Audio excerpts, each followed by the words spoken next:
কোরিয়ায় মোবাইল চোর সন্দেহে গণপিটুনির অভিযোগ। আশঙ্কাজনক অবস্থায় তপসিয়ার ফ্লেমিং হাসপাতালে ভর্তি যুবক। আহত সিকান্দার আজম কোরিয়ারই বাসিন্দা। যুবককে গণপিটুনির অভিযোগে গ্রেফতার করা হয়েছে 4 জনকে। রবিবার রাতেও যুবককে বাড়ি থেকে তুলে নিয়ে গিয়ে মারধর করা হয়। ভয়ে মল্লিকপুর পালিয়ে গেছিল যুবক। মল্লিকপুর থেকে যুবককে তুলে এনে মারধর করার অভিযোগ উঠছে।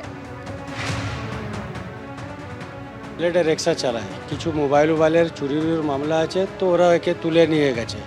একবার মেরে ছেড়ে দিচ্ছে, তো ফের অন্য দিন ডেকে বলে চালি চোর হ্যাঁ इसका पास ले जाएंगे।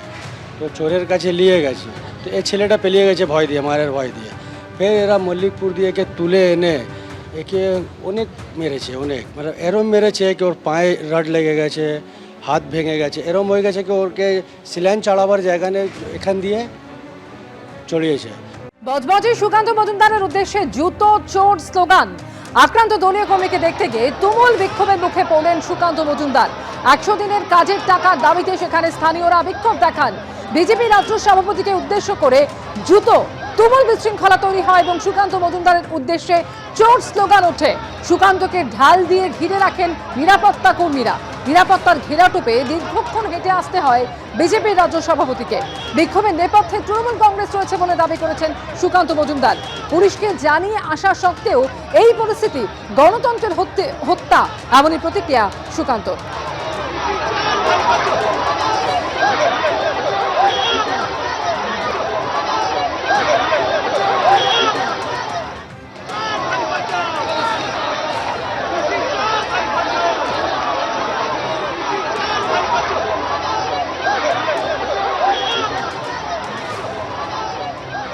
আর বজবজে এই ঘটনার পর আক্রান্ত বিজেপি কর্মীদের নিয়ে রাজভবনে পৌঁছন সুকান্ত মজুমদার।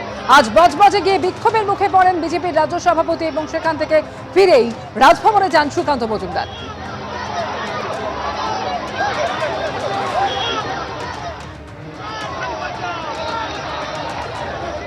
যেভাবে গণতান্ত্রিক পদ্ধতিতে ভোট হয় সেই ভোট ডায়মন্ড হারবারে হয় না, হওয়া সম্ভব না, আগামী দিনেও হবে না যদি না স্পেশাল কিছু ব্যবস্থা নেওয়া হয়।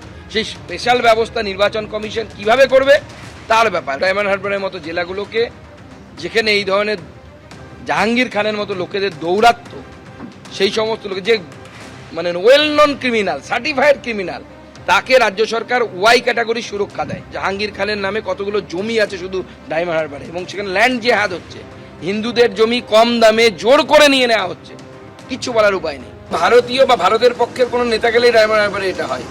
জেপি নাড্ডা সাহেবের উপর হয়েছে, আমাদের বিরোধী দলনেতার উপর হয়েছে।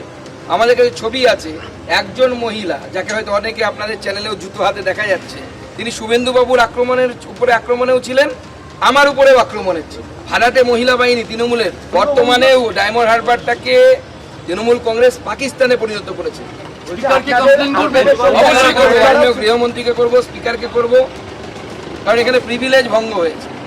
পুলিশের আচরণ আপনারা ভালো আছে, আপনাদের ক্যামেরার সামনে আছে, পুলিশ নির্বিকার, র্যাব দাঁড়িয়ে আছে লাঠি নিয়ে। জাহাঙ্গীর ভাইপোর কথাই যখন বলে পুলিশকে নাচতে, ব্যাস পুলিশের সেই হিন্দি গান আছে তো, মনে আছে নিশ্চয়ই আপনার, রাজেশ খান্নার সিনেমার, নাচ মেরে বুলবুল তো পয়সা মিলেগা।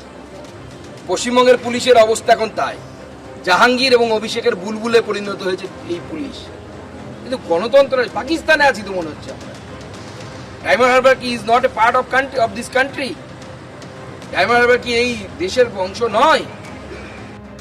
সাধারণ মানুষের ক্ষোভ রয়েছে, তাই বিক্ষোভ দেখিয়েছেন। বজবজে সুকান্ত মজুমদারকে জুতো ছোড়া কাণ্ডে এমনই মন্তব্য করেছেন কুণাল ঘোষ। বিজেপি নেতারা যেখানেই যাবেন তাদের তো কৈফিয়ত দিতে হবে যে 100 দিনের কাজ কেন তারা টাকা দিচ্ছেন না। তো মানুষের ক্ষোভ থাকবে, শ্রমজীবী মানুষ কাজ করিয়েছেন, টাকা দেননি। টাকা কে দিয়েছেন? মমতা ব্যানার্জি। কতজনকে? 59 লক্ষ জব কার্ড হোল্ডার। কত টাকা? 3700 কোটি টাকা। কোথা থেকে দিয়েছেন? বাংলার নিজের তহবিল থেকে। কারা টাকা দেয়নি? কেন্দ্রীয় সরকার টাকা দেয়নি। কারা বলছে দিতে দেবো না? এই বিজেপির নেতারা বলছে দিতে দেবো না। তো সেই জায়গা থেকে দাঁড়িয়ে মানুষের ক্ষোভ থাকবে। প্রথমত ওখানে গিয়ে তিনি ধর্মের নামে ভেদাভেদ করতে গেছেন, তো এবার তার সঙ্গে 100 দিন। আজকে হাইকোর্টের রায় প্রমাণিত হয়ে গেছে যে রাজ্যের দাবি ঠিক ছিল, তো ফলে মানুষের তো ক্ষোভ থাকবে। এই লোকগুলো পেটের লড়াইতে, রুটি কাপড়া মাকানের লড়াইতে নেই, তখন তৃণমূল কংগ্রেস। আর টাকা বন্ধ করে দেবো, কাজ বন্ধ করে দেবো, এই ভেদাভেদগুলো সুকান্ত মজুমদাররা করেছে।